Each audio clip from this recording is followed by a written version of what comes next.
प्यारे दर्शकों सत श्री अकाल नमस्कार आदाब। पंजाबनामा शो ਦੇ ਵਿੱਚ ਤੁਹਾਡਾ ਨਿੱਘਾ ਸਵਾਗਤ ਹੈ। ਇਹ ਸ਼ੋਅ ਦੇ ਵਿੱਚ ਮੇਰੇ ਨਾਲ ਸੀਨੀਅਰ ਪੱਤਰਕਾਰ ਜਸਪਾਲ ਸਿੰਘ ਸਿੱਧੂ ਹਨ। ਉਹਨਾਂ ਨਾਲ ਗੱਲ ਕਰਾਂਗੇ ਕਿ ਕੱਲ ਨੂੰ ਜਿਹੜੀ ਨਵੀਂ ਸਰਕਾਰ ਆਮ ਆਦਮੀ ਪਾਰਟੀ ਦੀ ਸਰਕਾਰ ਉਹਦੇ ਮੁੱਖ ਮੰਤਰੀ ਇੱਕ ਵੱਡੇ ਇਕੱਠ ਦੇ ਵਿੱਚ ਜਿਹੜਾ ਖਟਕਲ ਕਲਾਂ ਵਿੱਚ ਹੋ ਰਿਹਾ ਉਹਦੇ ਵਿੱਚ ਸਹੁੰ ਚੁੱਕਣਗੇ। ਉਹ ਸਹੁੰ ਚੁੱਕ ਸਮਾਗਮ ਲਈ ਪੰਜਾਬ ਦੇ ਸਾਰੇ ਲੋਕਾਂ ਨੂੰ ਸੱਦਾ ਦਿੱਤਾ ਗਿਆ। ਹੁਣ ਦੇਖਣਾ ਹੋਏਗਾ ਕਿ ਉੱਥੇ ਉਹਨਾਂ ਕਿਹਾ ਵੀ ਤੁਸੀਂ ਜਿਹੜੇ ਲੋਕ ਨੇ ਵੀ ਉਹ ਪੀੜੀਆਂ ਪੱਗਾਂ ਬੰਨ੍ਹ ਕੇ ਆਉਣ ਅਤੇ ਔਰਤਾਂ ਜਿਹੜੀਆਂ ਉਹ ਪੀਲੇ ਦੁਪੱਟੇ ਲੈ ਕੇ ਆਉਣ। ਮਤਲਬ ਇੱਕ ਐਸਾ ਇਕੱਠ ਦਾ ਇੱਕ ਐਸਾ ਜਲਵਾ ਪੂਰੇ ਦੇਸ਼ ਦੇ ਵਿੱਚ ਜਾਣਾ ਚਾਹੀਦਾ ਹੈ। ਇਸ ਕਰਕੇ ਬਹੁਤ ਵੱਡਾ ਇਕੱਠ ਜਿਹੜਾ ਕੀਤਾ ਜਾ ਰਿਹਾ। ਇਸ ਇਕੱਠ ਨੂੰ ਲੈ ਕੇ ਵੀ ਜਿਹੜੇ ਇਹਦੇ 'ਤੇ ਖਰਚ ਕੀਤਾ ਜਾ ਰਿਹਾ ਉਹਨੂੰ ਵੀ ਲੈ ਕੇ ਚਰਚਾ ਦਾ ਬਾਜ਼ਾਰ ਗਰਮ ਹੈ। ਪਰ ਅਸੀਂ ਜਸਪਾਲ ਹੋਣਾ ਨਾਲ ਇਸ ਖਰਚੇ ਤੋਂ ਨਹੀਂ, ਅਸੀਂ ਇਸ ਸਰਕਾਰ ਨੂੰ ਕੀ ਚੁਣੌਤੀਆਂ ਨੇ। ਨੰਬਰ 1 ਮਾਫੀਏ ਨੇ, ਨਸ਼ਿਆਂ ਦਾ ਮਾਮਲਾ ਹੈ, ਉਹਦੇ ਵਿੱਚ 4-5 ਮਾਫੀਏ ਨੇ। ਹੁਣੇ ਹੀ ਖਬਰਾਂ ਆਉਣੀਆਂ ਸ਼ੁਰੂ ਹੋ ਗਈਆਂ ਕਿ ਅਜੇ ਵੀ ਪੰਜਾਬ ਦੇ ਵਿੱਚ ਜਿਹੜੀ ਆ ਦਿਨ ਤਾਂ ਰੇਤਾ ਦੀ ਖਨਨ ਨਹੀਂ ਹੁੰਦੀ, ਪਰ ਜਿਹੜੇ ਲੋਕ ਇਸ ਮਾਮਲੇ 'ਚ ਜਿਹੜੇ ਲੱਗੇ ਹੋਏ ਮਾਫੀ ਉਹ ਰਾਤ ਨੂੰ ਕਿਤੇ ਨਾ ਕਿਤੇ ਆਪਣਾ ਕੰਮ ਜਾਰੀ ਰੱਖ ਰਿਹਾ। ਇਸ ਕਰਕੇ ਸਭ ਤੋਂ ਵੱਡਾ ਇਹ ਹੋਏਗਾ ਵੀ ਜਿਹੜੇ ਕਈ ਮਾਫੀਏ ਨੇ ਉਹਨਾਂ ਨੂੰ ਰੋਕਣਾ। ਕਿਵੇਂ ਰੋਕਣਾ? ਮਤਲਬ ਬਹੁਤ ਸਾਰੀਆਂ ਸਮੱਸਿਆਵਾਂ ਨੇ। ਫਿਰ ਜੇ ਆਰਥਿਕ ਫਰੰਟ 'ਤੇ ਗੱਲ ਕਰਾਂਗੇ ਉਹਦੇ ਵਿੱਚ ਵੀ ਕਈ ਸਮੱਸਿਆਵਾਂ ਹੋਣਗੀਆਂ। ਪੰਜਾਬ ਸਿਰ ਜਿਹੜਾ ਕਰਜ਼ੇ ਦਾ ਬੋਝ ਹੈ 31 ਮਾਰਚ ਨੂੰ 3,21 ਕਰੋੜ ਤੱਕ ਹੋ ਜਾਏਗਾ, ਮਤਲਬ 3 ਲੱਖ ਤੋਂ ਉੱਪਰ ਕਰੋੜ ਤੋਂ ਹੋ ਜਾਏਗਾ। ਇਹਦੀ ਆਪਣੀ ਜਿਹੜੀ ਸਰਵਿਸ ਆ ਉਹਦਾ ਇੱਕ ਮਾਮਲਾ ਹੋਏਗਾ।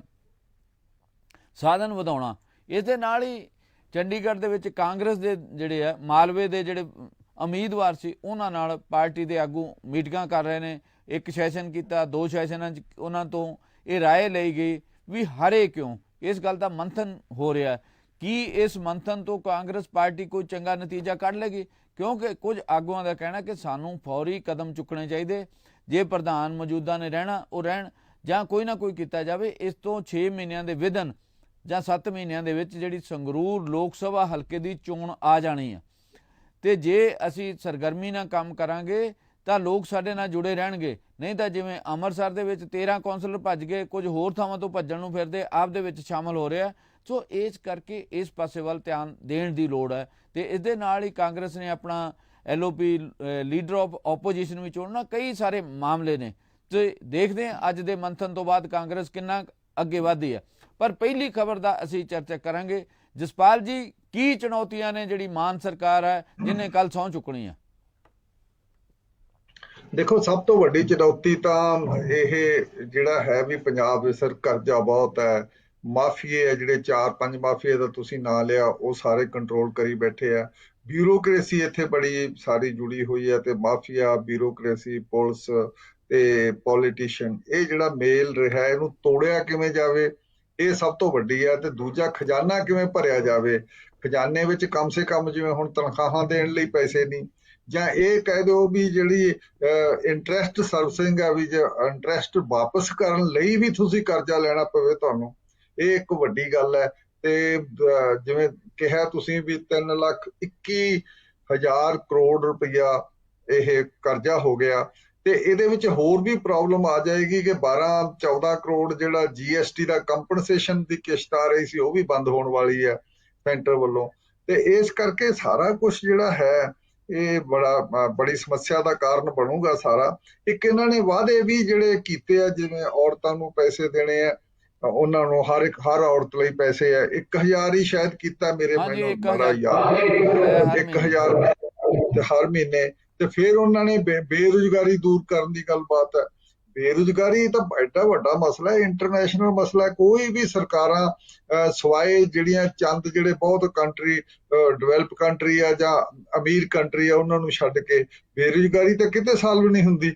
ਇਹਨਾਂ ਨੇ ਪਹਿਲੇ ਹੀ ਮਸਲਾ ਲਿਆ ਵੀ ਬੇਰੁਜ਼ਗਾਰੀ ਸਾਲਵ ਕਰਾਂਗੇ, ਉਹਦਾ ਹੱਲ ਕੱਢਾਂਗੇ। ਇਹ ਹੱਲ ਹੋਣਾ ਸਭ ਤੋਂ ਮੁਸ਼ਕਲ ਗੱਲ ਹੈ।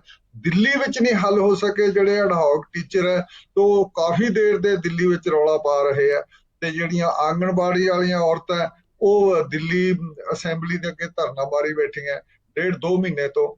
ਤੇ ਇਸ ਕਰਕੇ ਇਹ ਨਹੀਂ ਹੈ ਵੀ ਇਹ ਕਿਤੇ ਸੌਖੇ ਮਸਲੇ ਆ। ਦੁਨੀਆ ਸਾਰੀ ਦੇ ਵਿੱਚ ਬੇਰੁਜ਼ਗਾਰ ਦਿਨੋਂ ਦਿਨ ਘਟਦੇ ਜਾ ਰਹੇ ਆ, ਕਿਉਂਕਿ ਜਿੰਨੀ ਆਟੋਮੇਸ਼ਨ ਹੋ ਰਹੀ ਹੈ ਜਿੰਨਾ ਜਿੰਨਾ ਇਹਨਾਂ ਨੇ ਰੋਬੋਟ ਬਣਾ ਰਹੇ ਆ ਮਸ਼ੀਨਰੀ ਤੇ ਮੈਨੂਫੈਕਚਰਿੰਗ ਸਾਈਡ ਤੇ ਤਾਂ ਇਹਨਾਂ ਨੇ ਬੰਦਾ ਰਿਪਲੇਸ ਹੀ ਕਰਤਾ, ਉਹਦੀ ਥਾਂ ਤੇ ਮਸ਼ੀਨ ਲਾ ਦਿੰਦੇ ਆ, ਰੋਬੋਟ ਲਾ ਦਿੰਦੇ ਆ, ਉਹ ਸਾਰੇ ਕੰਮ ਕਰੀ ਜਾਂਦੇ ਆ।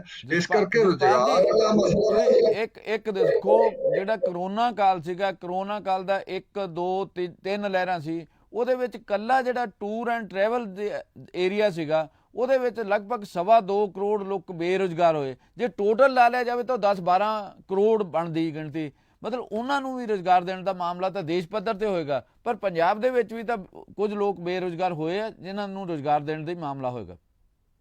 ਜੇ ਦੇਸ਼ ਪੱਧਰ ਤੇ ਘੱਟੋ ਘੱਟ ਕਰੋਨਾ ਪੀਰੀਅਡ ਦੇ ਵਿੱਚ, ਕੋਵਿਡ ਦੇ ਦੌਰਾਨ ਇਹ ਘੱਟੋ ਘੱਟ ਬਦਲ ਕੇ 12-14 ਕਰੋੜ ਲੋਕ ਬੇਰੁਜ਼ਗਾਰ ਹੋ ਗਏ ਆ ਸਾਰੇ 2-2.5 ਸਾਲਾਂ ਦੇ ਵਿੱਚ। ਤੇ ਪੰਜਾਬ ਦਾ ਹਿੱਸਾ ਕਦੇ ਹੈ ਨਹੀਂ ਵੀ ਪੰਜਾਬ ਵਿੱਚ ਬੇਰੁਜ਼ਗਾਰੀ ਵੀ ਦਾ ਹਿੱਸਾ ਇਹਦੇ ਵਿੱਚ 70-80 ਲੱਖ ਤੱਕ ਨਾ ਬੇਰੁਜ਼ਗਾਰ ਹੋਇਆ ਹੋਵੇ ਇੱਥੇ। ਜੇ ਨਾ ਕਰੋੜ ਹੋਇਆ, ਥੋੜਾ ਘਣਾ ਘੱਟ ਹੋਊਗਾ। ਇਹਨਾਂ ਦਾ ਬਹੁਤ ਵੱਡਾ ਹਿੱਸਾ ਬੇਰੁਜ਼ਗਾਰੀ ਦਾ, ਬੇਰੁਜ਼ਗਾਰੀ ਪੈਦਾ ਕਰਨ ਚ। ਤੇ ਬੇਰੁਜ਼ਗਾਰੀ ਹੈਗੀ ਜਿਹਦੇ ਕਰਕੇ ਸਾਡੇ ਨੌਜਵਾਨ ਸਾਰੇ ਬਾਹਰ ਭੱਜੇ ਜਾਂਦੇ ਆ, ਗਲਫ ਕੰਟਰੀਆਂ ਨੂੰ ਜਾਂਦੇ ਆ, ਜਿਹੜੇ ਨਹੀਂ ਅਮਰੀਕਾ ਕੈਨੇਡਾ ਜਾ ਸਕਦੇ, ਤੇ ਜਿਹੜਾ ਥੋੜਾ ਜਿਹਾ ਮਹਿੰਗਾ ਸੌਦਾ। ਇਸ ਕਰਕੇ ਲੋਕਾਂ ਨੇ ਤਾਂ ਲਗਾਤਾਰ ਇਥੋਂ ਪੰਜਾਬ ਛੱਡਣਾ ਸ਼ੁਰੂ ਕਰ ਦਿੱਤਾ। ਇਹ ਸਾਰੇ ਦੌਰ ਦੇ ਵਿੱਚ ਵੱਡੀਆਂ ਵੱਡੀਆਂ ਚੁਣੌਤੀਆਂ। ਦੂਜੀ ਮੈਂ ਇੱਕ ਗੱਲ ਕਹਿ ਸਕਦਾ ਵੀ ਇਹ ਲੱਗਦਾ ਜਿਸ ਤਰੀਕੇ ਦਾ ਸਾਰਾ ਕੁਝ ਆ ਰਿਹਾ, ਜਿਵੇਂ ਹੁਣ CMO ਆਫਿਸ ਹੈ, ਉਹਦੇ ਵਿੱਚ ਵੀ ਹੁਣ ਦਿੱਲੀ ਤੋਂ ਹੀ ਆ ਰਹੇ ਆ, ਉਹਦੇ ਸੀਨੀਅਰ ਅਫਸਰ ਆ ਕੇ CMO ਆਫਿਸ ਦੇ ਵਿੱਚ, ਭਗਵੰਤ ਮਾਨ ਦੇ ਆਫਿਸ ਵਿੱਚ ਜਿਹੜੇ ਬੰਦੇ ਸੀਨੀਅਰ ਅਫਸਰ ਆਉਣਗੇ, ਇਹਦਾ principal secretary to chief minister. Principal secretary ਦਾ ਪੰਜਾਬ ਕੇਡਰ ਦਾ IAS ਅਫਸਰ ਆ, ਜਿਹੜਾ ਆਂਧਰਾ ਕੇਡਰ ਦਾ A ਵੇਨੂ ਪ੍ਰਸ਼ਾਦ। ਤੇ ਅਜੇ ਮੇਰਾ ਖਿਆਲ ਦਿੱਲੀ ਤੋਂ ਕੋਈ ਇਹੋ ਜਿਹਾ ਅਫਸਰ ਅਜੇ ਲਾਇਆ ਨਹੀਂ ਗਿਆ। ਨਹੀਂ, ਉਹ ਲਾਇਆ ਬੇਸ਼ੱਕ ਨਹੀਂ ਗਿਆ, ਪਰ ਇਹਨਾਂ ਨੇ ਕਰਨਾ ਇਹੀ ਹੈ ਵੀ ਇਹਨਾਂ ਨੇ ਸਾਰੇ ਬੰਦੇ ਉਹੀ ਲਿਆਉਣੇ ਆ। ਬੜਾ ਜ਼ੋਰ ਸ਼ੋਰ ਨਾਲ ਹੋ ਰਹੀ ਹੈ ਗੱਲਬਾਤ। ਸਵਾਲ ਇਹ ਹੁੰਦਾ ਵੀ ਤੁਸੀਂ ਪਾਵਰ ਕਿਹਨੂੰ ਦੇਣੀ ਹੈ। ਜੇ ਪ੍ਰਿੰਸੀਪਲ ਸੈਕਟਰੀ ਲਾ ਦਿਓ, ਇੱਥੋਂ ਦੀ ਖਾਨਾ ਪੂਰੀ ਕਰ ਦਿਓ, ਤੇ ਇੱਕੋ ਦੇ ਨਾਲ ਹੋਰ ਬਹਾ ਦਿਓ ਜਿਹਦੀ ਚੱਲੂਗੀ, ਜਿਸ ਤਰੀਕੇ ਨਾਲ ਕੈਪਟਨ ਅਮਰਿੰਦਰ ਸਿੰਘ ਵੇਲੇ ਚੱਲਦੀ ਰਹੀ ਇੱਕ ਰਿਟਾਇਰਡ IAS ਦੀ। ਤੇ ਉਹ ਤੁਸੀਂ ਉਹਦੇ ਲਈ ਕ੍ਰੀਏਟ ਕਰ ਦਿੰਦੇ ਹੋ ਨਾ, ਸਾਰਾ ਕੁਝ ਚੱਲਣੀ ਕਿਹਦੀ ਹੈ। ਉਸ ਵੇਲੇ ਪ੍ਰਿੰਸੀਪਲ ਸੈਕਟਰੀ ਨੂੰ ਵੀ ਪਤਾ ਹੁੰਦਾ ਵੀ ਮੇਰੀ ਨਹੀਂ ਚੱਲਣੀ। ਜਸਪਾਲ ਜੀ, ਉਹਦੇ ਤਾਂ ਸਾਨੂੰ ਵੇਟ ਕਰਨੀ ਪੈਗੀ ਨਾ ਵੀ ਕੌਣ ਹੋਰ ਲਾਉਂਦੇ, ਕਿਹਦੀ ਚੱਲੇਗੀ, ਉਹ ਤਾਂ ਵੇਟ ਕਰਨ ਦੀ ਲੋੜ ਹੈਗੀ ਨਾ। ਤਾਂ ਮੈਂ ਕਹਿਣ ਲੱਗਿਆ ਸੀ, ਗੱਲ ਹੋਰ ਪਾਸੇ ਚਲੀ ਗਈ। ਇਹ ਜਿਹੜਾ ਦਿੱਲੀ ਮਾਡਲ ਆਉਣ ਵਾਲੀ ਗੱਲਬਾਤ ਹੈ, ਦਿੱਲੀ ਮਾਡਲ ਦਾ ਮਤਲਬ ਇਹ ਆ ਵੀ ਇੱਕ ਜੁੱਤੀ ਸਾਰਿਆਂ ਦੇ ਫਿੱਟ ਨਹੀਂ ਹੁੰਦੀ। ਇੱਕ ਜਿਹੜਾ ਇਸ ਕਿਸਮ ਦਾ ਸ਼ੂ ਹੈ, ਉਹ ਸਾਰਿਆਂ ਦੇ ਪੈਰ 'ਚ ਪੂਰੀ ਤਰ੍ਹਾਂ ਫਿੱਟ ਨਹੀਂ ਹੁੰਦਾ। ਦਿੱਲੀ ਦੀਆਂ ਹੋਰ ਮਸਲਿਆਂ, ਦਿੱਲੀ ਦੇ ਵਿੱਚ ਸਾਰੀ ਸਿੱਧੀ ਮਾਈਗ੍ਰੇਸ਼ਨ ਹੈ, ਮਾਈਗ੍ਰੇਟਡ ਉੱਥੇ ਲੋਕ ਆ ਕੇ ਬੈਠੇ ਆ। ਕੋਈ ਉਹ ਉੱਥੋਂ ਦੇ ਪੱਕੇ ਲੋਕ ਪੁਰਾਣੇ ਨਹੀਂ ਹੈ, ਥੋੜੇ ਜਿਹਾ ਹਿੱਸਾ ਛੱਡ ਕੇ ਸਾਰੇ ਬਾਹਰੋਂ ਆਏ ਹੋਏ ਆ। ਇਸ ਕਰਕੇ ਉਹਨਾਂ ਦੀਆਂ ਸਮੱਸਿਆ, ਉਹਨਾਂ ਦੇ ਵਿੱਚ ਜਿਹੜਾ ਸੈਂਸ ਆਫ ਬਿਲੋਂਗਿੰਗ, ਇਹ ਸਾਰਾ ਕੁਝ ਡਿਫਰੈਂਟ ਹੈ। ਤੇ ਉੱਥੇ ਕੁਝ ਆਮਦਨ ਦੇ ਸਾਧਨ ਵੀ ਜ਼ਿਆਦੇ ਆ ਸਾਰੇ ਦੇਸ਼ ਦੇ ਪਾਸਿਓਂ, ਇਧਰ ਉਧਰ ਆਮਦਨ ਦੇ ਸਾਧਨ। ਪੰਜਾਬ ਦੇ ਵਿੱਚ ਉਹ ਗੱਲ ਹੈ ਨਹੀਂ। ਇੱਕ ਸਮੱਸਿਆ ਮੈਨੂੰ ਇਹ ਵੱਡੀ ਲੱਗਦੀ ਹੈ ਕਿ ਜਿਹੜੀ ਕੈਬਨਿਟ ਦੀ ਫਾਰਮੇਸ਼ਨ ਆ, ਉਹਦੇ ਲਈ ਬਹੁਤ ਸਾਰੇ ਲੋਕ ਜਿਹੜੇ ਆ MLA ਚਾਹੁੰਦੇ ਕਿ ਉਹਨਾਂ ਨੂੰ ਵਜ਼ਾਰਤ ਦੇ ਵਿੱਚ ਲਿਆ ਜਾਵੇ। ਉਹ ਕਿਵੇਂ ਪੂਰਾ ਕਰਨਗੇ ਜਿਹੜਾ ਕੈਬਨਿਟ 'ਚ ਸ਼ਾਮਲ ਹੋਣਾ ਚਾਹੁੰਦੇ, ਮੰਤਰੀ ਵਾਲੀ ਝੰਡੀ ਲੈਣਾ ਚਾਹੁੰਦੇ? ਇਹਨਾਂ ਨੇ ਪਹਿਲਾਂ ਹੀ ਉਹਦਾ ਐਲਾਨ ਤਾਂ ਕਰ ਹੀ ਦਿੱਤਾ ਵੀ 17 ਬਣਾਉਣੇ ਆਗੇ ਕੈਬਨਿਟ ਮੰਤਰੀ। ਉਹ ਤਾਂ 17 ਤੇ ਰੱਖਣਗੇ, ਬਣੀ ਗਈ ਸੰਵਿਧਾਨਕ ਤੌਰ ਤੇ 17 ਹੀ ਬਣਨਗੇ, 18ਵਾਂ ਮੁੱਖ ਮੰਤਰੀ ਹੋਏਗਾ। 17 ਹੀ ਬਣਨਗੇ, 17 ਰੱਖਣੇ। 17 ਇਹ ਇੱਕੋ ਹੱਲੇ 'ਚ ਰੱਖਦੇ ਆ ਕਿ ਟੁਕੜਿਆਂ 'ਚ ਰੱਖਦੇ ਆ? ਜਿਹੜਾ ਇੱਕ ਅੱਜ ਕੱਲ ਦੀ ਪੋਲਿਟਿਕਸ ਦਾ ਹੁੰਦਾ ਵੀ ਜਦੋਂ ਕੋਈ ਗਰੁੱਪ ਭੱਜਣ ਲੱਗੇ, ਕੋਈ ਬੰਦਾ ਭੱਜਣ ਲੱਗੇ, ਤੇ ਉਹਨੂੰ ਫਿਰ ਮਿਨਿਸਟਰੀ ਦੇ ਦਿਓ ਜਾਂ ਕੋਈ ਹੋਰ ਅਹੁਦਾ ਦੇ ਦਿਓ। ਇਹ ਸਿਸਟਮ ਵੀ ਰੱਖਦੇ ਆ ਸਾਰਾ ਕੁਝ। ਤੇ ਇਸ ਕਰਕੇ ਹੁਣ ਇਹ ਸਾਰੇ ਬਣਾ ਵੀ ਨਹੀਂ ਸਕਣਗੇ। ਤੇ ਇੱਕ ਜੋਸ਼ ਖਰੋਸ਼ ਹੋ ਜਾਣਗੇ, ਸਪੀਕਰ ਤੇ ਡਿਪਟੀ ਸਪੀਕਰ 20 ਬੰਦੇ ਐਡਜਸਟ ਹੋਣਗੇ, ਟੋਟਲ ਬੰਦੇ ਐਡਜਸਟ ਹੋਣਗੇ। ਤੇ 20 ਬੰਦੇ ਐਡਜਸਟ ਹੋਣ ਦੇ ਨਾਲ ਸਵਾਲ ਇਹ ਹੈ ਵੀ ਜੇ ਕਿਤੇ ਜਿਸ ਤਰੀਕੇ ਨਾਲ ਦਿੱਲੀ ਦੇ ਵਿੱਚ ਸਾਰੀ ਕੇਜਰੀਵਾਲ ਦੀ ਚੱਲਦੀ ਹੈ, ਦੂਜੇ ਕਿਤੇ ਮੈਂਬਰਾਂ ਦੀ, ਉਹਨਾਂ ਦੇ ਮਿਨਿਸਟਰਾਂ ਦੀ ਕੋਈ ਬਹੁਤੀ ਗੱਲ ਹੈ ਨਹੀਂ। ਇੱਕ ਅੱਧਾ ਉਹਦਾ ਖਾਸ ਜਿਹੜਾ ਬੰਦਾ ਲਾਇਲ ਮਿਨਿਸਟਰ ਆ, ਉਹ ਤੋਂ ਛੱਡ ਕੇ ਬਾਕੀਆਂ ਦੀ ਕਦੇ ਕੋਈ ਗੱਲ ਨਹੀਂ ਸੁਣੀ। ਕੀ ਇੱਥੇ ਵੀ ਇਹੋ ਜਿਹਾ ਹੋਊਗਾ? ਇੱਥੇ ਤਾਂ ਲੋਕਾਂ ਨੂੰ ਇਹ ਵੀ ਖਦਸ਼ਾ ਵੀ ਜਿਸ ਤਰੀਕੇ ਦਾ ਕੇਜਰੀਵਾਲ ਉੱਥੇ ਇੱਕ ਵਨ ਮੈਨ ਸ਼ੋਅ ਹੈਗਾ ਸਾਰਾ ਦਿੱਲੀ ਦੇ ਵਿੱਚ, ਤੇ ਉਹ ਉਸੇ ਦਾ ਹੀ ਸਾਰਾ ਕੁਝ ਇੱਥੇ ਚੱਲਿਆ, ਤਾਂ ਭਗਵੰਤ ਮਾਨ ਦੀ ਵੀ ਸ਼ਾਇਦ ਉਨੀ ਨਾ ਚੱਲੇ। ਇਹਨੂੰ ਡਿਕਟੇਸ਼ਨ ਉੱਥੋਂ ਹੀ ਆਵੇ। ਤੇ ਜਿੱਥੇ ਰਾਘਵ ਚੱਡਾ ਤਾਂ ਪਹਿਲਾਂ ਹੀ ਆ ਕੇ ਬੈਠ ਗਿਆ ਇੱਥੇ, ਜਿਹੜਾ ਸੈਂਟਰ ਦਾ ਨੁਮਾਇੰਦਾ ਨਹੀਂ, ਉਹ ਸੁਣਿਆ ਵੀ ਉਹਦਾ ਅੱਜ ਕੱਲ ਜਵਾਈ ਬਣਨ ਜਾ ਰਿਹਾ ਕੇਜਰੀਵਾਲ ਦਾ। ਇਹ ਤਾਂ ਅਜੇ ਤੇ ਚਰਚਾ ਹੀ ਹੈ ਨਾ, ਇਹ ਕੰਕਰੀਟ ਤਾਂ ਨਹੀਂ ਹੈਗਾ ਚਰਚਾ ਹੀ ਹੈ ਜੀ। ਇਹ ਚਲੋ ਇਸ ਚਰਚਾ 'ਚ ਅਸੀਂ ਨਹੀਂ ਪੈਂਦੇ। ਸਵਾਲ ਹੈ ਵੀ ਸਭ ਤੋਂ ਖਾਸ ਬੰਦਾ ਉਹ ਰਾਘਵ ਚੱਡਾ ਇੱਥੇ ਬੈਠਾ ਹੈ। ਰਾਘਵ ਚੱਡਾ ਹੁਣ ਵੀ ਕਿਸ ਕਪੈਸਿਟੀ ਦੇ ਵਿੱਚ ਉਹ ਸਾਰੀਆਂ ਇਹਨਾਂ ਦੀਆਂ ਜਿਹੜੀਆਂ ਹੁਣ ਆਹ ਲੈਜਿਸਲੇਟਿਵ ਪਾਰਟੀ ਦੀ ਮੀਟਿੰਗ ਹੋਈ ਆ ਉਹਦੇ 'ਚ ਵੀ ਉਹ ਬੈਠਾ ਸੀ ਸਾਰਾ, ਤੇ ਪ੍ਰਭਾਰੀ ਅੱਡ ਬੈਠਾ, ਉਹ ਅਲੱਗ ਬੈਠਾ। ਪ੍ਰਭਾਰੀ ਵੀ ਹੈ ਨਹੀਂਗਾ, ਸ਼ਾਇਦ ਕੋਈ ਅਹੁਦਾ ਵੀ ਹੈ ਨਹੀਂ ਪਾਰਟੀ ਵੱਲੋਂ। ਦੂਜੀ ਗੱਲ ਇਹ ਪਾਰਟੀ ਦੇ ਵਿੱਚ ਇੱਕ ਜੋਰ ਹੁੰਦਾ ਹੈ ਇੰਚਾਰਜ ਆਓ ਸਹਾਇਕ ਇੰਚਾਰਜ, ਉਹ ਤਾਂ ਐਵੇਂ ਅਹੁਦਾ ਦਿੱਤਾ ਇਹਨਾਂ ਨੇ। ਪਾਰਟੀ ਦਾ ਕੋਈ ਸਟਰਕਚਰ ਨਹੀਂ ਇਹਨਾਂ ਕੋਲੇ, ਉਹਨੂੰ ਸਹਾਇਕ ਕਹਿ ਦੇਣ, ਉਹਨੂੰ ਕੋਈ ਹੋਰ ਨਾਂ ਦੇ ਦੇਣ, ਪਾਰਟੀ ਦਾ ਕੋਈ ਸਟਰਕਚਰ ਨਹੀਂ ਜਿਹਦਾ ਪ੍ਰੈਸ਼ਰ ਇਹ ਪਵੇ ਵੀ ਇੱਥੋਂ ਦੇ ਲੋਕਲ ਬੰਦਿਆਂ ਨੂੰ ਐਡਜਸਟ ਕੀਤਾ ਜਾਵੇ ਜਾਂ ਇਹਨਾਂ ਦੀ ਗੱਲ ਮੰਨੀ ਜਾਵੇ ਜਾਂ ਪੰਜਾਬ ਦੀ ਰੀਜਨਲ ਮੰਗਾਂ ਦੀ ਗੱਲ ਮੰਨੀ ਜਾਵੇ, ਜਿਵੇਂ ਕਾਂਗਰਸ ਕਰਦੀ ਆਈ ਹੈ। ਅਕਾਲੀ ਦਲ ਨੇ ਨਹੀਂ ਕੀਤੀਆਂ ਤੇ ਪਰ ਕਾਂਗਰਸ ਕਰਦੀ ਆਈ ਹੈ, ਜਿਹਦੇ ਵਿੱਚ ਉਹ ਕੈਪਟਨ ਅਮਰਿੰਦਰ ਸਿੰਘ ਨੂੰ ਬੜੀ ਭਾਰੀ ਜਿੱਤ ਮਿਲਣ ਦਾ ਕਾਰਨ ਹੀ ਇਹ ਸੀ ਵੀ ਉਹ ਪੰਜਾਬ ਦਾ ਅਕਾਲੀਆਂ ਨਾਲੋਂ ਵੀ ਵੱਧ ਪੰਜਾਬ ਦਾ ਇੱਕ ਖੇਤਰੀ ਪਾਰਟੀ ਦੇ ਲੈਵਲ ਤੇ ਕੰਮ ਕਰਦਾ ਸੀਗਾ। ਹੁਣ ਇਹ ਕਰ ਸਕਣਗੇ ਕਿ ਨਹੀਂ, ਇਹ ਸਾਨੂੰ ਬਹੁਤ ਜ਼ਿਆਦਾ ਇਹਦੇ ਤੇ ਸ਼ੱਕ ਹੈ, ਕਿਉਂਕਿ ਇਹਨਾਂ ਨੇ ਸਾਰਾ ਏਜੰਡਾ ਜਿਹੜਾ ਫਿੱਟ ਕਰ ਰਿਹਾ ਉਹ ਦਿੱਲੀ ਵਾਲਾ ਕਰ ਰਿਹਾ। ਦੂਜੀ ਗੱਲ ਸਾਨੂੰ ਇਹ ਨਹੀਂ ਸਮਝ ਆਉਂਦੀ ਵੀ ਜਿਹੜਾ ਇਹ ਰੋਡ ਸ਼ੋਅ ਅੰਮ੍ਰਿਤਸਰ ਕੀਤਾ, ਇਹ ਰੋਡ ਸ਼ੋਅ ਨਹੀਂ ਸੀ ਵੀ ਤੁਹਾਡੇ ਕੋਲ 92 ਆ ਗਈਆਂ, 92 MLA ਜਿਤਾਤੇ, ਸਵੀਪ ਕਰ ਗਏ ਤੁਸੀਂ। ਇੱਕ ਤਰ੍ਹਾਂ ਦਾ ਇੰਨਾ ਵੱਡਾ ਮੈਸਿਵ ਕਦੇ ਹਿਸਟਰੀ 'ਚ ਨਹੀਂ ਮਿਲਿਆ ਕਿਸੇ ਨੂੰ।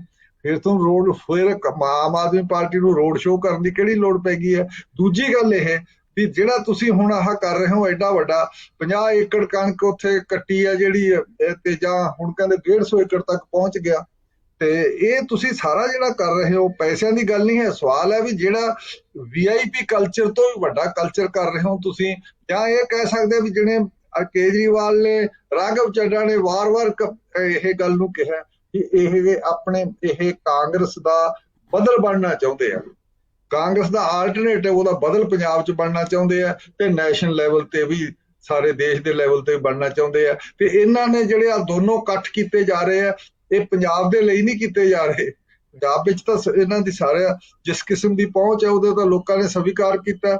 ਇਹ ਹੁਣ ਹਿਮਾਚਲ ਦੀ ਚੋਣ ਜਿੱਤਣੀ ਹੈ ਜਾਂ ਬੰਗਾਲ ਦਾ ਜਾਂ ਗੁਜਰਾਤ ਦੇ ਵਿੱਚ ਇਹ ਚੋਣ ਵੱਡੇ ਪੱਧਰ ਤੇ ਲੜਨ ਜਾ ਰਹੇ ਆ। ਸਾਨੂੰ ਇਹ ਲੱਗਣ ਲੱਗ ਗਿਆ, ਲੋਕਾਂ ਨੂੰ ਬਹੁਤਿਆਂ ਨੂੰ ਇਸ ਕਿਸਮ ਦਾ ਲੱਗਣ ਲੱਗ ਗਿਆ ਵੀ ਇਹ ਬਿਲਕੁਲ ਉਹੀ ਏਜੰਡਾ ਹੈਗਾ ਜਿਹੜਾ BJP ਦਾ, ਤਕਰੀਬਨ ਨੇੜੇ ਤੇੜੇ। BJP ਵੀ ਚਾਹੁੰਦੀ ਆ ਵੀ ਕਾਂਗਰਸ ਮੁਕਤ ਭਾਰਤ, ਉਹਦਾ ਕਿੰਨੇ ਚਿਰ ਦਾ ਨਾਰਾ ਹੈ, 2014 ਤੋਂ ਬਾਅਦ ਦਾ ਨਾਰਾ ਮੁੱਖ ਇਹੀ ਹੈ ਵੀ ਕਾਂਗਰਸ ਮੁਕਤ ਹੀ ਭਾਰਤ ਕਰਨਾ। ਤੇ ਕਾਂਗਰਸ ਇਹ ਕਾਂਗਰਸ ਦਾ ਆਲਟਰਨੇਟਿਵ ਕਹਿੰਦੇ, ਮੁਕਤ ਨਹੀਂ ਕਹਿੰਦੇ।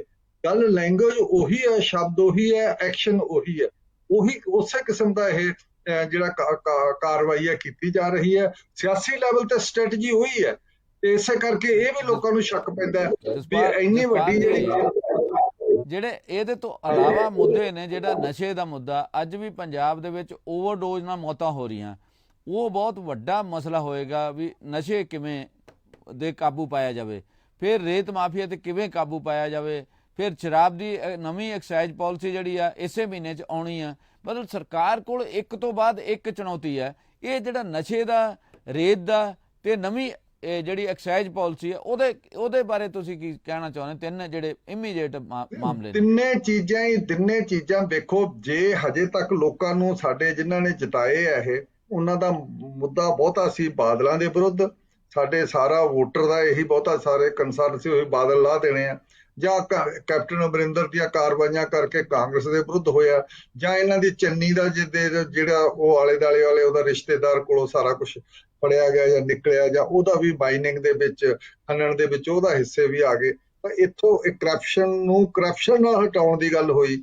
ਇਹ ਸਾਰੀ ਗੱਲ ਇਸ ਕਰਕੇ ਇਹਨਾਂ ਨੂੰ ਲੋਕਾਂ ਨੇ ਬੜੇ ਜ਼ੋਰ ਸ਼ੋਰ ਨਾਲ ਲਾ ਤਾਂ ਦਿੱਤਾ, ਗੁੱਸੇ 'ਚ ਉਤਾਰਿਆ, ਪਰ ਇਹਨਾਂ ਨੇ ਕੋਈ ਵੀ ਚੋਣ ਕੰਪੇਨ ਦੇ ਵਿੱਚ ਇੱਕ ਵੀ ਪੰਜਾਬ ਦੇ ਮੁੱਦੇ ਨੂੰ ਹੱਥ ਨਹੀਂ ਪਾਇਆ।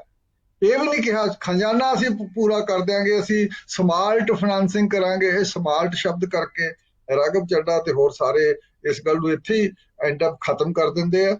ਕਿਵੇਂ ਸਮਾਰਟ ਕਰੋਗੇ? ਕਦੇ ਵੀ ਏਜੰਡੇ ਲੈਵਲ ਤੇ ਦੱਸਿਆ। ਜਿਹੜਾ ਨਵਜੋਤ ਸਿੱਧੂ ਨੇ ਏਜੰਡਾ ਦਿੱਤਾ ਸੀ 6-7 ਪੁਆਇੰਟਾਂ ਦਾ, ਐਗਰੀਕਲਚਰ ਉੱਤੇ ਤਾਂ ਇਹਨਾਂ ਦਾ ਕੋਈ ਵੀ ਪੁਆਇੰਟ ਨਹੀਂ ਆਇਆ। MSP ਕਿਹੜੀਆਂ ਫਸਲਾਂ ਨੂੰ ਦੇਵੋਗੇ, ਸਬਜ਼ੀਆਂ ਨੂੰ ਦੇਵੋਗੇ? ਜਸਪਾਲ ਜੀ, ਕੁਝ ਕਿਸਾਨ ਜਥੇਬੰਦੀਆਂ ਨੇ ਕਿਹਾ ਵੀ BBMB ਦੇ ਮੁੱਦੇ ਤੇ ਇਸੇ ਸੈਸ਼ਨ ਦੇ ਵਿੱਚ, ਪਹਿਲੇ ਜਿਹੜਾ ਸੈਸ਼ਨ ਆ ਉਹ ਲਿਆਓ, ਉਹਨੂੰ ਰੱਦ ਕਰੋ ਜਿਹੜਾ ਕੇਂਦਰ ਸਰਕਾਰ ਨੇ ਕੀਤਾ। ਵੀ ਨਹੀਂ ਤਾਂ ਕਿਸਾਨਾਂ ਨੇ ਐਲਾਨ ਕਰਦਾ ਵੀ ਉਹ 25 ਮਾਰਚ ਨੂੰ ਜਿਹੜਾ ਚੰਡੀਗੜ੍ਹ ਵੱਲ ਨੂੰ ਟਰੈਕਟਰ ਮਾਰਚ ਕਰਨਗੇ, ਉਹ ਤੋਂ ਪਹਿਲਾਂ 21 ਮਾਰਚ ਨੂੰ ਜਿਹੜਾ ਦੇਸ਼ ਭਰ ਦੇ ਵਿੱਚ ਜਿਹੜੀਆਂ ਕਿਸਾਨਾਂ ਦੀਆਂ ਮੰਗਾਂ ਉਹਨਾਂ ਨੂੰ ਲੈ ਕੇ ਪ੍ਰੋਟੈਸਟ ਕਰਨਗੇ। ਮਤਲਬ ਇਹਦੇ ਸਾਹਮਣੇ ਵੀ ਕੁਝ ਨਾ ਕੁਝ ਕੇਜਰੀਵਾਲ ਸਰਕਾਰ ਨੂੰ ਜਿਹੜੇ ਪੰਜਾਬ ਨਾਲ ਕੰਸਰਨਡ ਮੁੱਦੇ ਕੁਝ ਨਾ ਕੁਝ ਤਾਂ ਕਰਨਾ ਹੀ ਪਏਗਾ ਨਾ। ਹਾਂ ਬਿਲਕੁਲ, ਇਹ ਸਾਰੇ ਮੁੱਦੇ ਇਲੈਕਸ਼ਨ ਕੰਪੇਨ ਦਾ, ਇਲੈਕਸ਼ਨ ਦੀ ਜਦੋਂ ਸਾਰੀ ਹੋ ਰਹੀ ਸੀ ਕਾਰਵਾਈ, ਸਾਰਾ ਉਹਦੇ ਵਿੱਚ ਕਿਤੇ ਪਾਲਟ ਨਹੀਂ ਕਿਸੇ ਵੀ ਲੈਵਲ ਤੇ। ਅਸੀਂ ਸਕੂਲ ਠੀਕ ਕਰ ਦਾਂਗੇ, ਹਸਪਤਾਲ ਠੀਕ ਕਰ ਦਾਂਗੇ, ਇਹ ਤਾਂ ਐਡਮਿਨਿਸਟ੍ਰੇਸ਼ਨ ਦਾ ਕੰਮ ਹੀ ਹੁੰਦਾ ਵੀ ਸਕੂਲ ਤੇ ਹਸਪਤਾਲ ਠੀਕ ਕੀਤੇ ਜਾਣ। ਅਸੀਂ ਬਿਜਲੀ ਦੇ ਬਿੱਲ ਘਟਾ ਕੇ ਰੱਖਾਂਗੇ, ਅਸੀਂ ਪਾਣੀ ਦੇ ਬਿੱਲ ਘੱਟ ਰੱਖਾਂਗੇ। ਇਹ ਹੁਣ ਇਦੋਂ ਗਾਹਾਂ ਇਹੀ ਵੀ ਪੰਜਾਬ ਦਾ ਮਾਡਲ ਹੈ ਜਾਂ ਦਿੱਲੀ ਮਾਡਲ ਹੈ, ਇਸ ਤੋਂ ਅੱਗੇ ਕੋਈ ਗੱਲ ਨਹੀਂ ਕੀਤੀ। ਲੈਂਗੁਏਜ ਦੀ ਵੀ ਨਹੀਂ ਕੀਤੀ। ਜਿਵੇਂ ਹੁਣ ਅੱਜ ਦੇਖੋ ਵੀ ਪੰਜਾਬੀ ਲੈਂਗੁਏਜ ਦੀ ਗੱਲ, ਸਾਰੇ ਜਿਹੜੇ ਅੰਗਰੇਜ਼ੀ ਦੇ ਵਿੱਚ ਜਿਹੜੇ ਇਸ਼ਤਿਹਾਰ ਆਏ ਉਹ ਹਿੰਦੀ ਚ ਆਏ ਆ, ਤੇ ਪੰਜਾਬੀ ਅਖਬਾਰ ਚ ਚਲੋ ਪੰਜਾਬੀ ਚ ਅਖਬਾਰ ਇਸ਼ਤਿਹਾਰ ਆਇਆ ਜਿਹੜਾ ਇਹ ਚੀਫ ਮਿਨਿਸਟਰ ਦੇ ਸਹੁੰ ਚੁੱਕਣ ਦੇ ਬਾਰੇ, ਪਰ ਅੰਗਰੇਜ਼ੀ ਵਿੱਚ ਸਾਰੇ ਹਿੰਦੀ ਚ ਆਏ ਆ। ਤੇ ਉਹ ਹਿੰਦੀ ਚ ਕਿਉਂ? ਇਹ ਵੀ ਲੋਕ ਅੱਜ ਹੀ ਲੋਕਾਂ ਨੂੰ ਬਹੁਤ ਭੈੜਾ ਲੱਗਿਆ ਵੀ ਇਸ ਕਿਸਮ ਦੀ ਲੱਗਦਾ ਵੀ ਪੰਜਾਬੀ ਪ੍ਰਤੀ ਵੀ ਕੋਈ ਸੁਹਿਰਦਤਾ ਨਹੀਂ, ਕੋਈ ਕਿਸੇ ਕਿਸਮ ਦਾ ਵਾਅਦਾ ਨਹੀਂ ਕੀਤਾ ਵੀ ਸਕੂਲਾਂ ਵਿੱਚ ਪੰਜਾਬੀ ਵੀ ਲਾਗੂ ਕਰਾਂਗੇ, ਪੰਜਾਬੀ ਸੂਬਾ ਹੈ। ਇਸ ਕਰਕੇ ਚੁਣੌਤੀਆਂ ਬਹੁਤ ਜ਼ਿਆਦਾ, ਤੇ ਪੰਜਾਬ ਦਾ ਜਿਹੜਾ ਤਸੀਰ ਹੈ, ਪੰਜਾਬ ਦਾ ਜਿਹੜਾ ਟੈਂਪਰਾਮੈਂਟ ਹੈ ਉਹ ਬਿਲਕੁਲ ਡਿਫਰੈਂਟ ਹੈ। ਦਿੱਲੀ ਸਮਝ ਕੇ ਐਕਟ ਨਹੀਂ ਹੋਣਾ, ਨਾ ਇਹ ਸੈਂਟਰਲਾਈਜੇਸ਼ਨ ਦੀ ਜਿਹੜੀ ਪਾਲਿਸੀ ਹੈ ਦਿੱਲੀ ਤੋਂ ਆ ਰਹੀ ਹੈ ਉਹਦੇ ਮੁਤਾਬਕ ਚੱਲਣਾ, ਨਾ ਕਦੇ ਵਨ ਮੈਨ ਸ਼ੋਅ ਵਾਲੀ ਜਿਹੜੀ ਕੇਜਰੀਵਾਲ ਦੀ ਪਾਰਟੀ ਹੈ ਉਸ ਤਰੀਕੇ ਨਾਲ ਚੱਲ ਸਕਦੀ। ਅੱਛਾ ਜਸਪਾਲ ਜੀ, ਚਲੋ ਉਹ ਤਾਂ ਕੱਲ ਤੋਂ ਬਾਅਦ ਪਤਾ ਲੱਗੇਗਾ ਵੀ ਇਹ ਸਰਕਾਰ ਕਿੱਧਰ ਨੂੰ ਜਾਂਦੀ, ਕੀ ਕਦਮ ਚੁੱਕਦੀ, ਉਹਦੀ ਅਸੀਂ ਉਡੀਕ ਕਰਾਂਗੇ, ਵੇਟ ਕਰਾਂਗੇ ਵੀ ਕਿੱਧਰ ਨੂੰ ਜਿਹੜੇ ਵਾਅਦੇ ਕੀਤੇ ਆ ਉਹ ਕਿਵੇਂ ਪੂਰੇ ਕੀਤੇ ਜਾਣਗੇ। ਇਸ ਦੇ ਨਾਲ ਹੀ ਜਿਹੜਾ ਪੰਜਾਬ ਕਾਂਗਰਸ ਹੈ ਉਹਦੀ ਅੱਜ ਜਿਹੜੀ ਹੈ ਇਹਨਾਂ ਦੇ ਇੰਚਾਰਜ ਨੇ ਹਰੀਸ਼ ਚੌਧਰੀ, ਉਹਨਾਂ ਨੇ ਮਾਲਵੇ ਦੇ ਜਿਹੜੇ ਉਮੀਦਵਾਰ ਸੀ ਕਾਂਗਰਸ ਪਾਰਟੀ ਦੇ, ਉਹਨਾਂ ਨੂੰ 2 ਗਰੁੱਪਾਂ 'ਚ ਸੱਦਿਆ।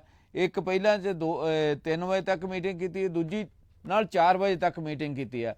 ਉਹਨਾਂ ਦੇ ਵਿੱਚ ਜਨਰਲੀ ਜਿਹੜੀਆਂ ਗੱਲਾਂ ਆਈਆਂ ਨੇ ਇਹ ਗੱਲ ਮੋਟੇ ਤੌਰ ਤੇ ਆਈ ਵੀ ਜਿਹੜੀ ਸਾਡੀ ਹਾਈ ਕਮਾਂਡ ਸੀ ਜਾਂ ਪੰਜਾਬ ਦੇ ਵਿੱਚ ਕੋਈ ਹਾਈ ਕਮਾਂਡ ਨਹੀਂ ਸੀਗੀ, ਜਿਹੜੇ ਸਾਡੇ ਆਗੂ ਸੀ ਉਹਨਾਂ ਦੇ ਵਿੱਚ ਕੋਈ ਤਾਲਮੇਲ ਨਹੀਂ ਸੀਗਾ, ਹਰ ਕੋਈ ਆਪੋ ਆਪਣੇ ਡੋਰੀ ਵਜਾ ਰਿਹਾ ਸੀਗਾ।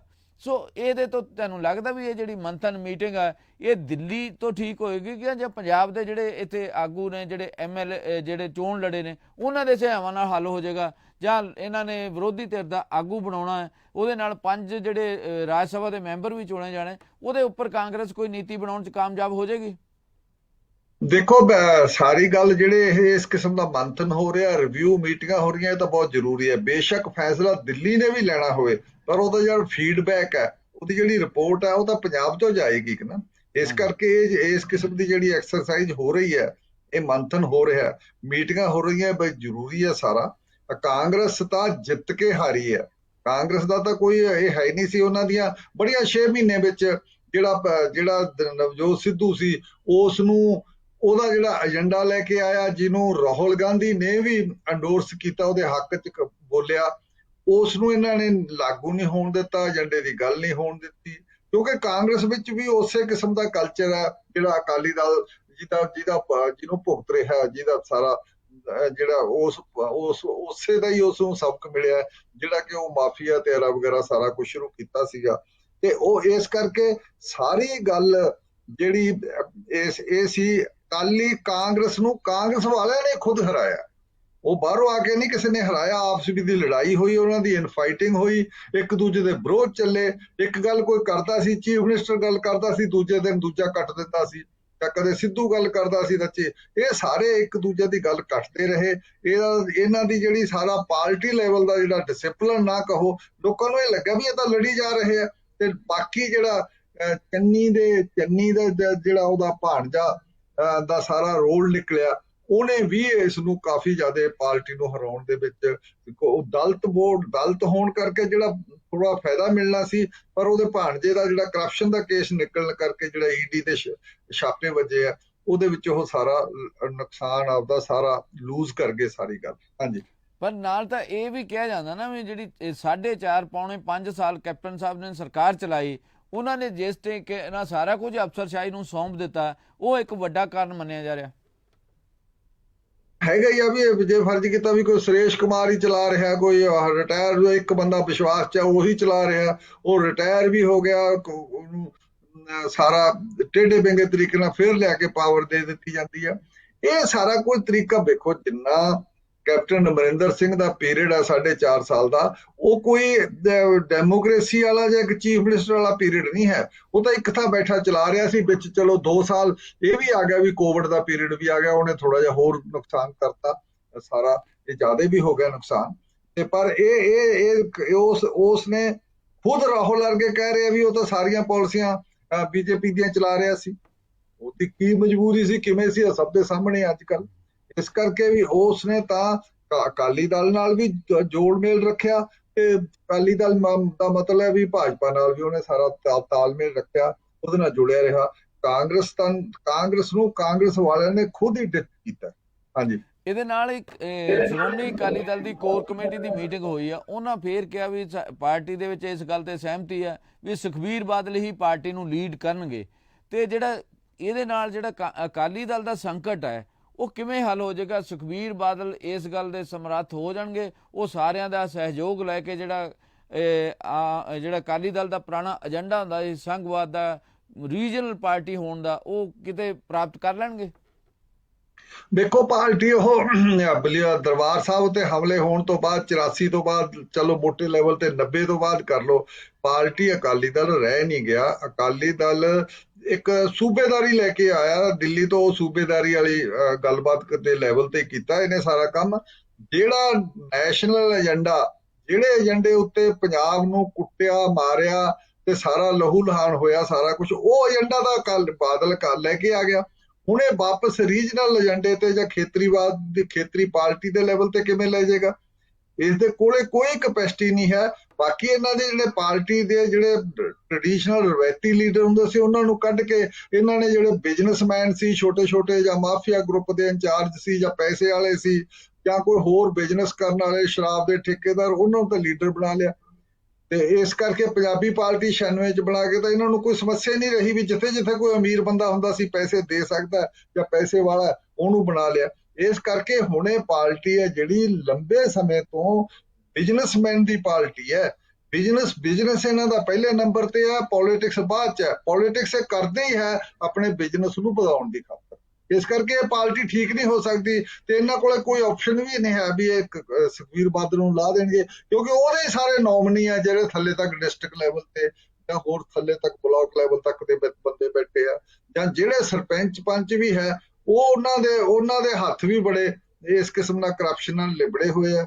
ਇਸ ਕਰਕੇ ਉਹ ਵੀ ਕੋਈ ਸਿੱਧੀ ਗੱਲ ਨਹੀਂ ਕਰ ਸਕਦੇ।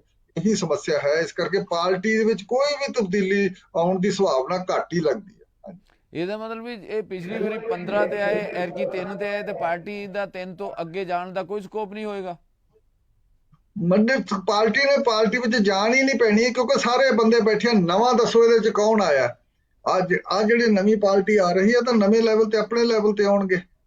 ਹਾਂ, ਇਹ ਜਿਹੜੀ ਪਾਰਟੀ ਹੈ ਵੇਖੋ ਹੁਣ ਐਤਕੀ ਪਹਿਲੀ ਵਾਰੀ ਇਹ 85 MLA ਜਿਹੜੇ ਪਹਿਲੇ ਪੋਲੀਟੀਸ਼ੀਅਨ ਹੈ, ਪਹਿਲੀ ਵਾਰ ਜਿੱਤ ਕੇ ਆਏ। ਪੋਲੀਟੀਸ਼ੀਅਨ ਵੀ ਨਹੀਂ ਕਹਿ ਸਕਦੇ ਇਹ। ਹੁਣ ਇਹਨਾਂ ਚੋਂ ਕਿੰਨੇ ਕੁ ਇਹਦੇ ਨਾਲ ਰਹਿੰਦੇ ਆ ਆਮ ਆਦਮੀ ਪਾਰਟੀ ਚ, ਕਿੰਨੇ ਕੁ ਹੋਰ ਪਾਰਟੀ ਪਾਸੇ ਬਣਾਉਂਦੇ ਆ। ਇਹ ਇੱਕ ਨਵੀਂ ਬਰੀਡ ਹੈ ਜਿਹੜੀ ਪੋਲੀਟੀਸ਼ੀਅਨਾਂ ਦੀ, ਇਹ ਨਵੇਂ ਸਿਆਸਤਦਾਨਾਂ ਦੀ, ਨਵੀਂ ਜਨਰੇਸ਼ਨ ਦੀ, ਉਹ ਹੁਣ ਸ਼ਾਮਲ ਹੋਈ ਹੈ। ਇਹੀ ਗਲਤੀ ਜਿਹੜੀ ਕੀਤੀ ਹੈ, ਜਿਹਦਾ ਖਮਾਜਾ ਭੁਗਤ ਰਿਹਾ ਬਾਦਲ ਵਰਗਿਆਂ ਨੇ, ਖੁਦ ਬਾਈਕਾਟ ਕਰਵਾਉਣ ਚ ਸ਼ਾਮਲ ਸੀ 92 ਚ, ਖਾੜਕੂ ਤਾਂ ਸੀਗੇ। ਉਹਦੇ ਵਿੱਚ ਕੀ ਹੋਇਆ ਵੀ ਕੋਈ ਨਵੀਂ ਲੀਡਰਸ਼ਿਪ ਸਿੱਖਾਂ ਦੀ ਆਉਣ ਹੀ ਨਹੀਂ ਦਿੱਤੀ।